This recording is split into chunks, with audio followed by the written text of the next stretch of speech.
Good afternoon to everybody. And I'm so glad you all decided to take a few minutes to join us. As Earl would have said, hey there, family and friends. Um, it's a blessing to have you all here. And thank you for joining to celebrate Earl's life. From our mom, Gloria Malmore, my sister, Allison Chapman, and all of our family that are on board and friends. I better introduce myself just to make sure you know who I am. I am Diane Ely. I am Earl's older sister. I hate to say that, but I wanted to make sure that everybody knew how much I appreciated your contributions to today's memorial, and make sure that our kids were acknowledged. Howard, Stephanie, friends Val, and all the other friends as well that were able to contribute to the photographs. Now, some years ago, my brother Earl stated that he did not want a funeral. That was absolutely Instead, he said, have a party. So this is the beginning of our party for today, okay? There will be no solemn music. So what I want you to do is to, if you feel like it, and snap your fingers, you'll be hearing some music. And the music will be from the era of Earl's DJ days. Make sure if you want to tap your feet, clap your hands, all of that's great, or even get up and dance if you like. We'll also have a toast, so I hope you have your favorite beverage available. When I think of Earl, there's so many different things I want to say, but because of time constraints, I'll try to keep it as short as possible. One of the things that I want you all to know is how devoted Earl was as a son to my mom.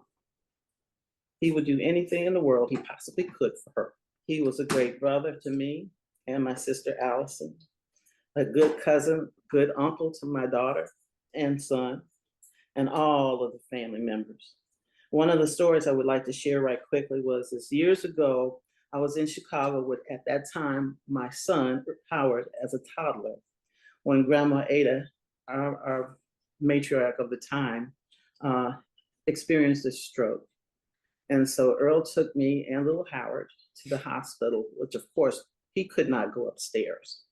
So Earl said, listen, I will stay with Howard.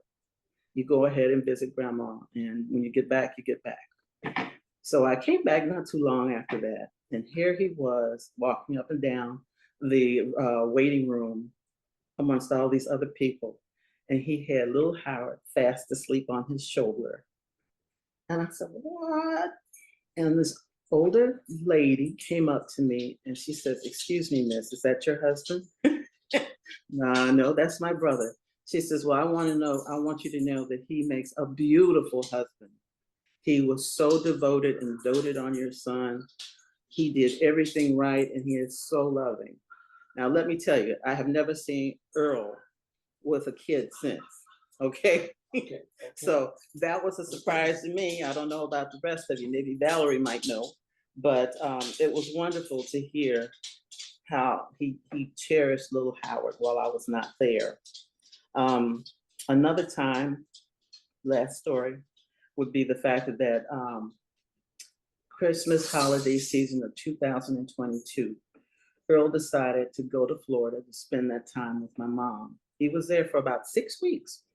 And during that time, he did all of the cooking, all of the shopping, and as well as that, he did the things for holiday. He wanted Christmas to be special.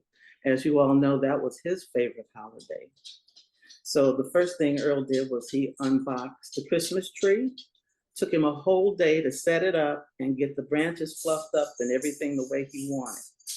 Day 2, he put so many lights on that tree, we couldn't even count. And the 3rd day, he started to put endless numbers of ornaments on the tree because that was his thing. And he did the outside of the house as well as the inside. And the one thing that really stood out was while he was there, he chauffeured Mama everywhere she needed to go or anywhere she wanted to go, which was really special. Now, shifting gears a little bit, Earl was always the life of the party. He was always guy saying, how you doing? Are you having a good time? Can I freshen up your drink? And if there's music involved, he was definitely the one that you would see. Come on, let's go. Time to dance, time to jam. He had a free spirit and he enjoyed traveling, especially if the destination included an amusement park. He loved roller coasters. Now, professionally, in his early 20s, he was a DJ, as I had mentioned already, at several different clubs in Chicago. And having had the opportunity to see Earl spin as the DJ, I realized Earl enjoyed the music and doing the DJing as much as the people enjoyed dancing that were on the floor. Later, he changed his background to a real estate and he became an exceptional realtor. He was constantly trying to excel and do the best he possibly could for his clients.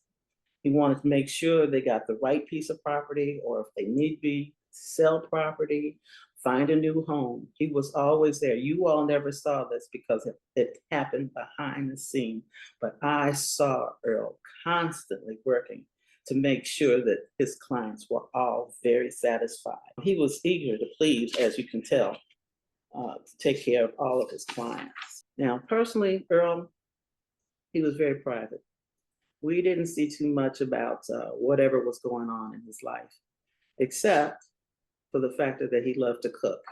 And when it came time to cook, Earl could do outstanding things.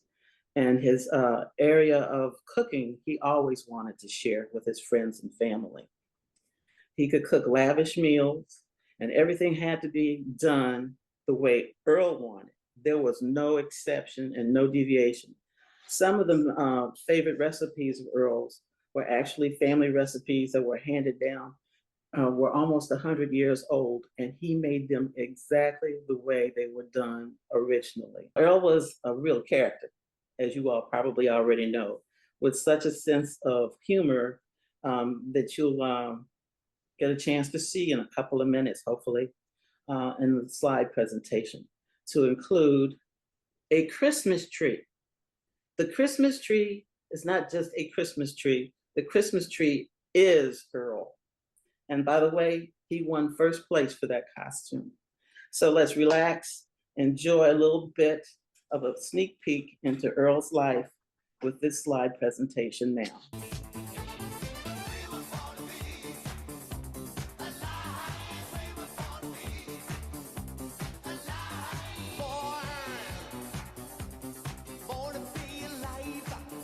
This was our family, one of the very last times we were together. Earl and his favorite Elf.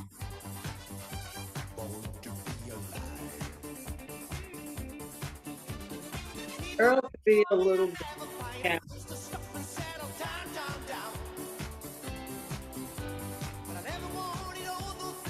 but then he could be out.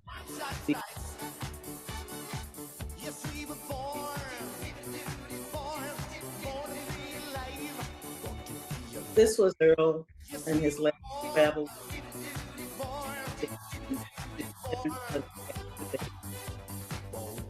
And I know you all know these guys.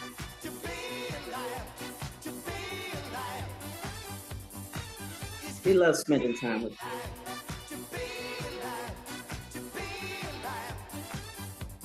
I will try to speak a little louder.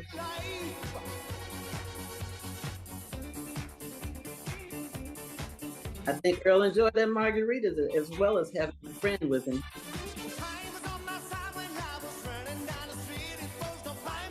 This Earl, Valerie, and Nick, their last trip to Italy this past April.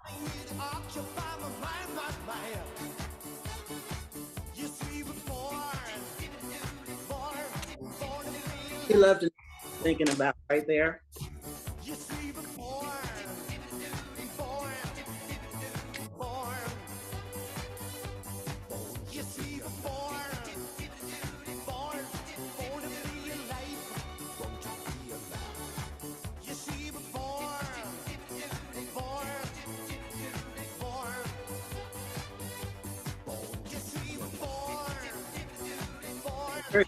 Earl.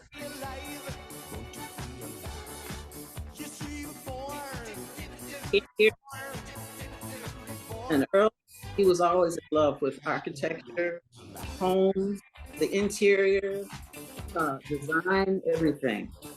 And my brother was great at being the life of the party.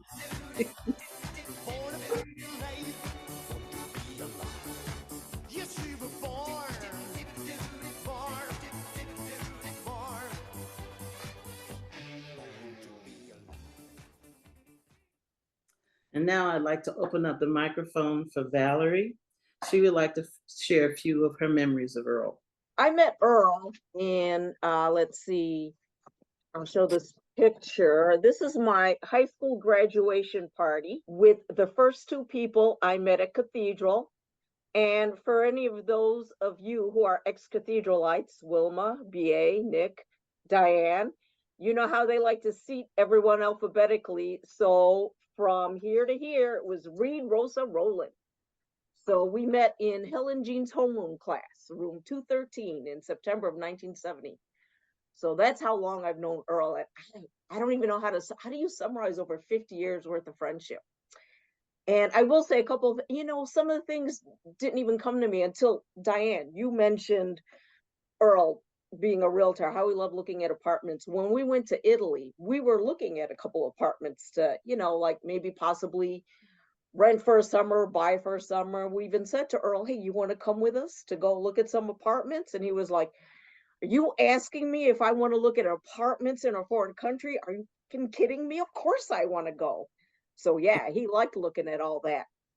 And the other thing you mentioned too that I didn't think of until you mentioned was that how you didn't like how he always emphasized that you were his older sister. One time when Earl and I were going to a bar, he got really insulted because I got carded and he didn't. And he goes, IDs, I'll have you know she's only seconds younger than I am. So yeah, he was he was a little self-conscious about the age thing. And another thing too is when I mentioned Carlos, for those of you that remember him talking about Carlos, he would do things like we're in a group and Earl would get ready. I gotta go home.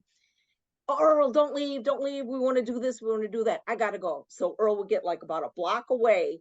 And then Earl would Earl, want your wallet? God damn it, Carlos, and go trudging back. Get the wallet back, get about another block away. Earl, want your driver's license? God damn it. Go back, get his driver's license, get about a half block away, and then Carlos would just start limping after him, dragging his leg. Earl, don't leave me. So just to kind of generally embarrass him because he knew we hated it. So that's the kind of torment that Earl would put up with from his friends. The other thing you mentioned was his real estate. And we have the house we do now because of Earl.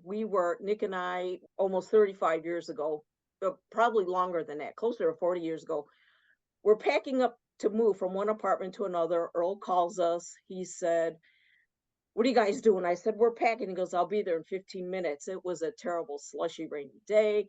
Like, we can't. He goes, you got to see this. Well, Earl, at the time, everything was in print and computers were only just starting to become a thing. Earl learned his company's computer system. He would go in after hours. He knew it before anyone else did. And he found a listing that, in his words, had not yet hit paper. So we went to see it. It was a townhouse in Old Town, and it was hideous. Brown paint everywhere. One bedroom was a fluorescent orange that just got your eyeballs bouncing. I'm like, the wood floors were all bubbly. Earl thinks that they try to varnish it or wax it over varnish. I'm like, Earl, this place is hideous.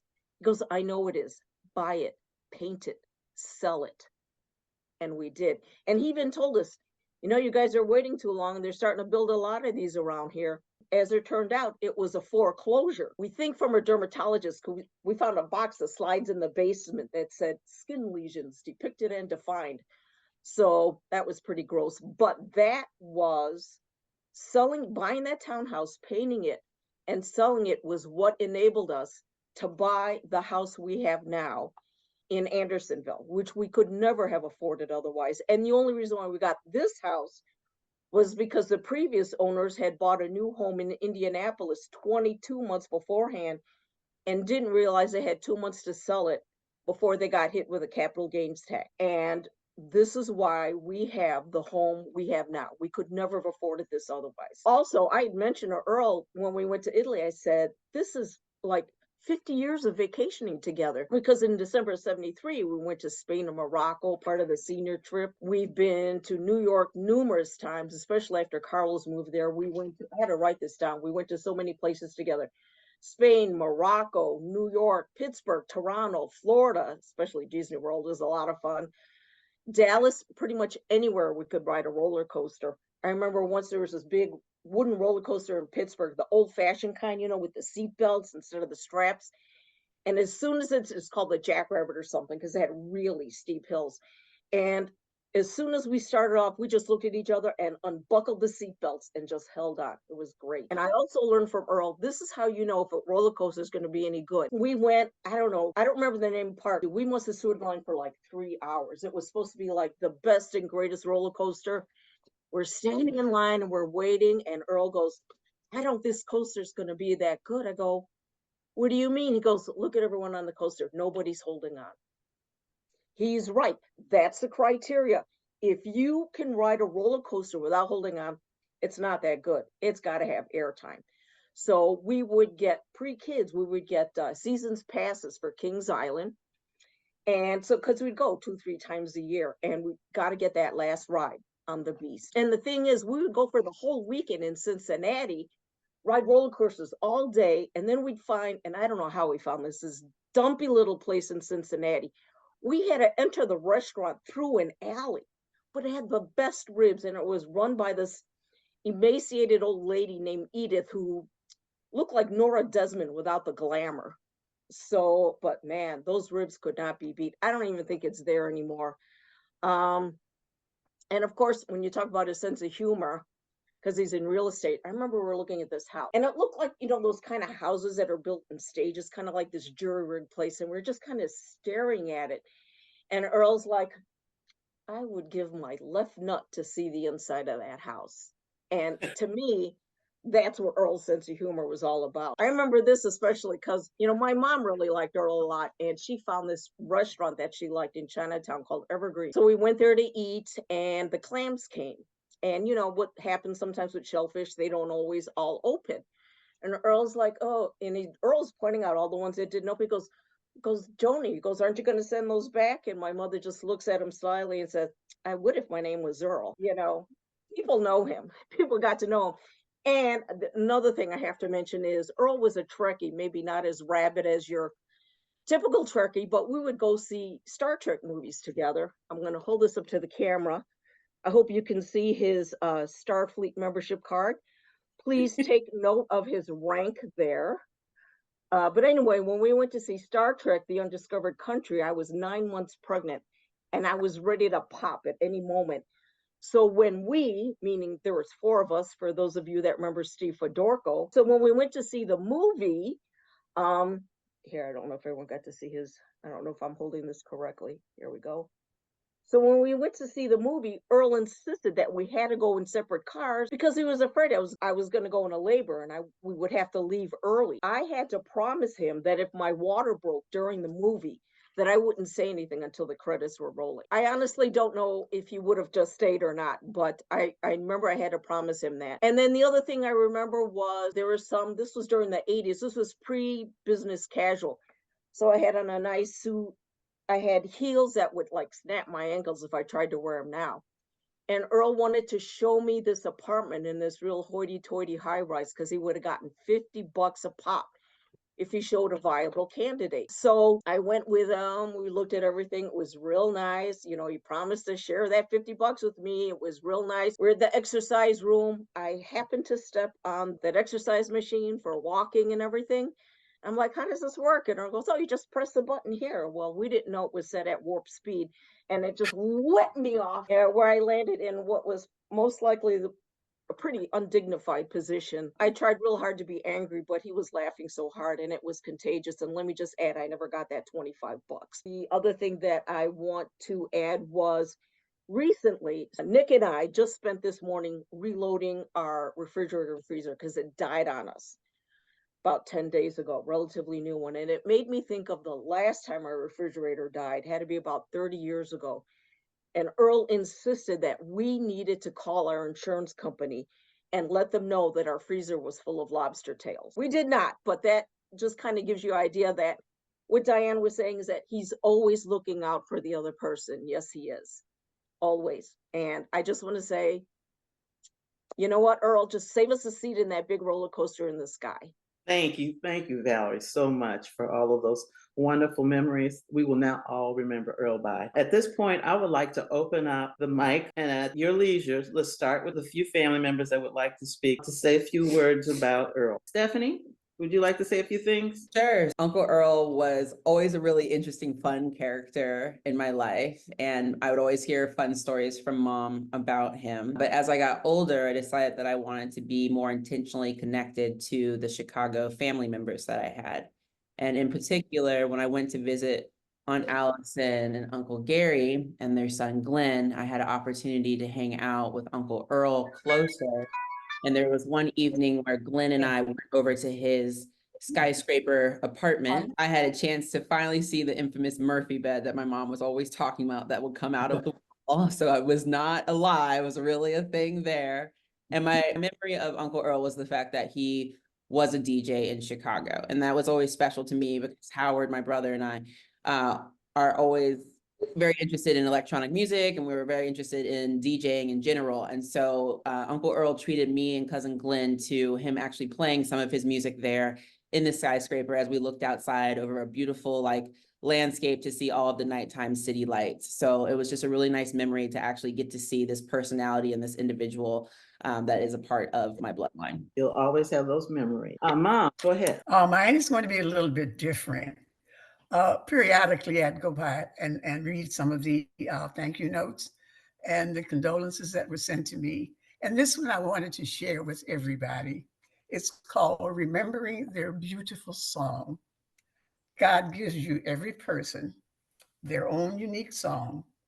It's one that will play their entire life long. Through the love that they give and the gifts that they share, through the memories they make, and the dreams that they dare. It's a song filled with beauty and day-to-day grace that plays through until they see God face to face. A song that is heard in the heart loud and clear. A song, if we listen, we'll always still hear. What a beautiful way to celebrate Earl through the song that he lived, and a song that will ever be in my heart. Thank you so much. Thank you, Mom. Okay, hey. This is my better half, Howard. I can tell you honestly, as I scroll across the screen, I see all these wonderful faces.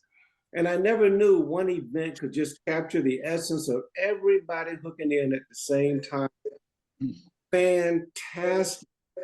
Earl, you left us all with a fantastic chance to see each other, to smile at each other, to remember.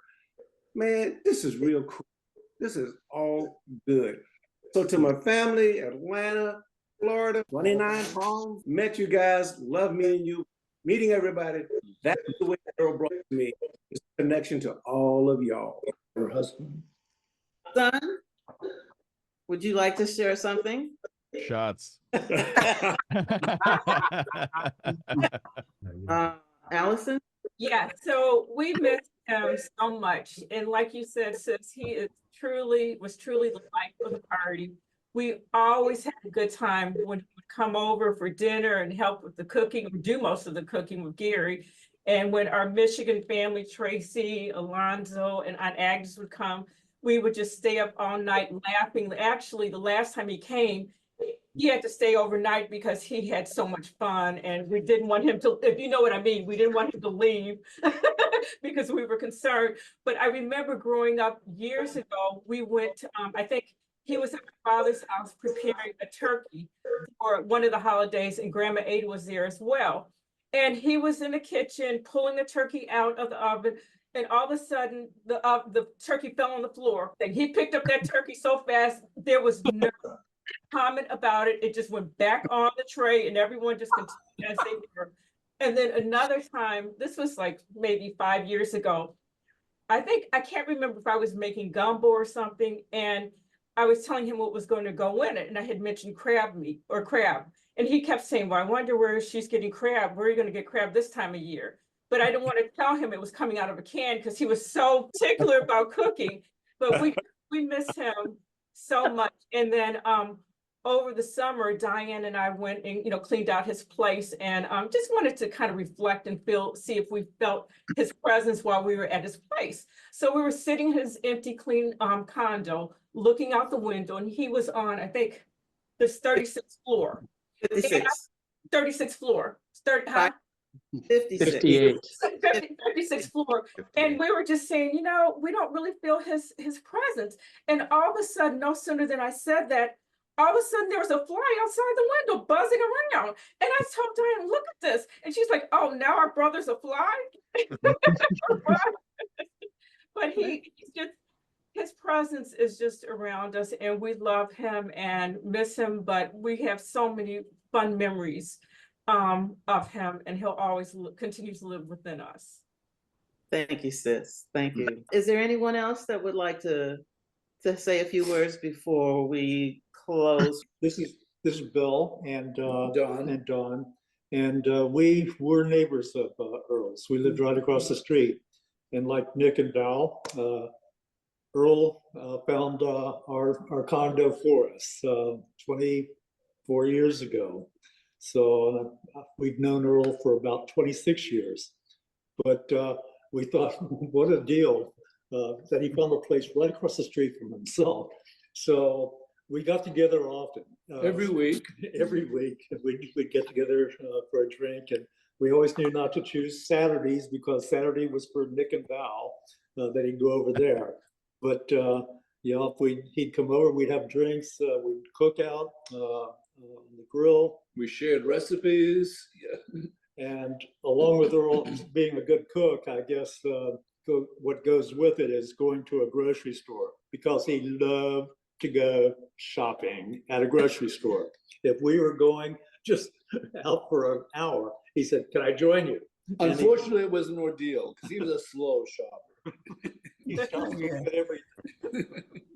But many of a dear friend. So Miss him dearly. Hi, everybody. I didn't get a chance to introduce myself earlier. My Uncle Earl and his nephew, he just always was just like a bundle of joy. I don't know how else to describe it. And it just was always a happy time around him.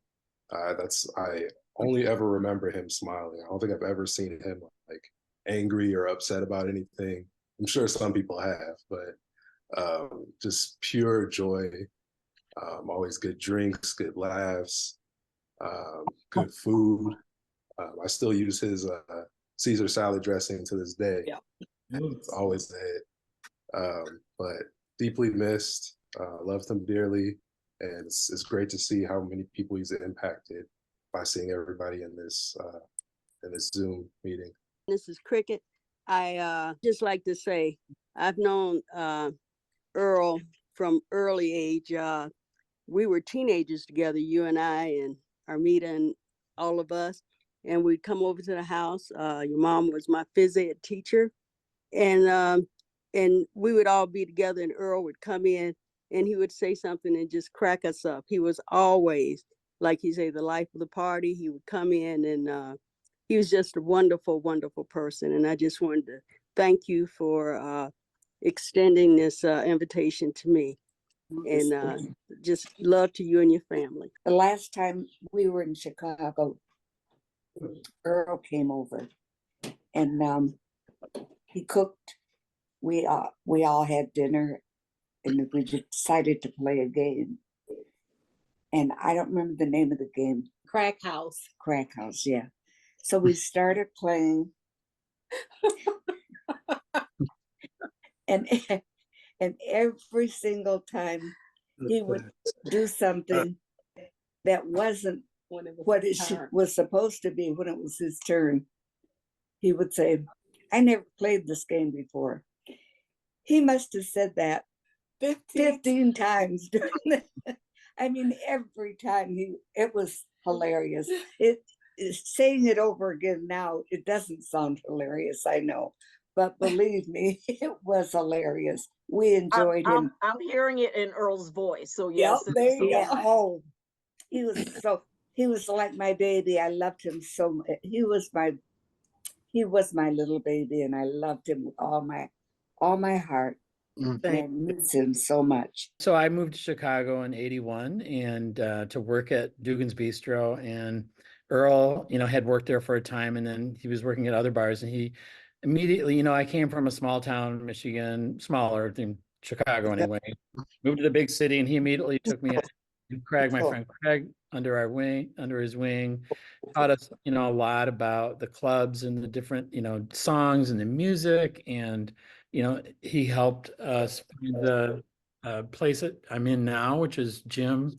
He had to step away for a minute, but Jim and I bought this place back in '94, and then the current place my husband and I, Stephen, live in was Earl helped us find that too. And Earl would always talk about his family and his friends, and I feel like I was connected to you before I ever even met you all, because it meant so much to him, and he was a good guy and a good friend and a good laugh. This is Lucy Robinson, and I'm here with my dad, Art Robinson. Hi there. Hey. We just wanted to thank you all again for including us in this gathering to celebrate Earl. We were fondly remembering Thanksgivings with Gloria and you, Diane, in Florida. And, Earl was the consummate chef. He took care of all of us, Art and my husband, Tiger, and our 3 boys, and Gloria and Jackie. He just cooked his little heart out for us. Yes, he did. We ate well, and I just wanted to say, I feel like he passed on his love of cooking. It will live on. It lived through your mom, Diane. Gloria would always enjoy good meals, and we would go out to eat as a family, extended family together. And she shared that with my youngest son, who is now in a hospitality business management program at New York University, because he wants to go into global tourism and be a chef. So we joke that it all began with your family and with Earl, because he saw a great man in the kitchen and he got to sample as Gloria. And I joke about all the time, it all began with a spoonful of soup.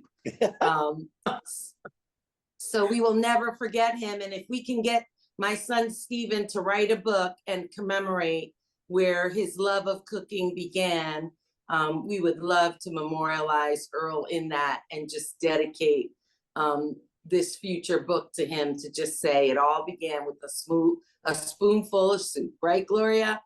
Yes. Hello, I'm Craig from Michigan. I met Earl, like Jeff said, he moved in '81 to Chicago, and I moved there in '82 from Grand Rapids. I'm from a small town too here in Michigan, but I didn't know anybody other than Jeff when I moved there. And Earl immediately came up, introduced himself. We were great friends and hung out a lot. I remember playing Dig Dug, that arcade machine, with him at Paradise. And I also remember when he got the brand new Macintosh computer. He was so excited about that. He invited me over to come mess around on it. So I came over and was drawing some stupid paintings on it, and he was laughing. I think he saved them just for nostalgic. He was a great guy. He's just a very good friend. When I was living there, he always called to check up on me, see how I was doing, see if I wanted to go out to eat. I wanted to go out, hang out, come over. He came over and picked me up several times, because after I moved to Chicago, I got rid of my car. Enough parking tickets. That did it. He was just a great guy. And I remember Star Trek, when that came out also, he was all, you call me up. Okay. It's going to be on. It's going to be on. You got to watch it. You got to watch it. And sure enough, I watched a couple episodes with him at his apartment. So just a great guy.